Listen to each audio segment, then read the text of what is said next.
Milyon-milyong halaga ng umano'y shabu ang nasabat sa mga isinagawang operasyon sa Batangas at Sulu. Sugatan naman sa Pamariel ang isang pulis matapos mahuli sa akto ng kanyang asawa na nakikipagtalik sa kapwa niya pulis. Narito ang unang balita.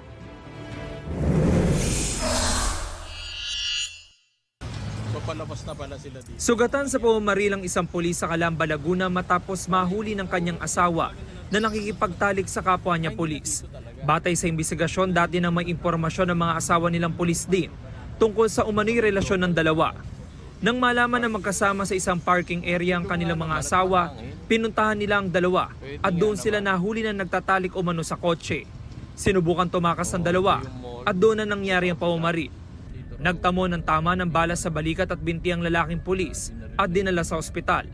Nakatakas naman ang babaeng pulis kahit nabaril ang isang gulong ng sasakyang minamaneho niya. Tumanggi magpaunlak ng panayam sa media ang Laguna Police tungkol sa pangyayari.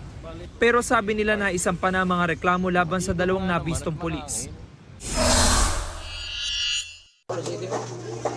Sa Cebu may person of interest na ang Talisay City Police, kaugnay sa bumaril at pumatay sa estudyanteng 14 na taong gulang. Hindi muna nagbigay ng karagdagang detalye ang pulisya habang pinaghahanap ang POI. Batay sa imbestigasyon, sumasagot ng module sa kanilang bahay ang estudyante nang pumasok ang salarin at binaril ang biktima. Una nang sinabi ng pulisya na isa sa mga tinitingnan nilang anggulo ng krimen ay ilegal na droga na kinasasangkutan umano ng ilang malapit sa biktima. Aabot sa halos 4 na milyong pisong halaga ng umano'y shabu ang nasabat sa isinagawang bypass operation sa Barangay Santod sa Balayan, Batangas. Target ng operasyon ng high-value individual na kabilang sa drugs watchlist ng pulisya na si alias Darwin. Nakumpiska ang ilang pakete ng shabu na may mahigit 500 gramo. Hawak na ng mga pulis ang sospek na maharap sa reklamong paglabag sa Comprehensive Dangerous Drugs Act. Walang payag ang sospek. Patay naman sa entrapment operation ng Philippine Drug Enforcement Agency ang isang lalaki sa Luok, Sulu. Ayon sa mga pulis, nanlaban ng sospek na siya'y arestuhin.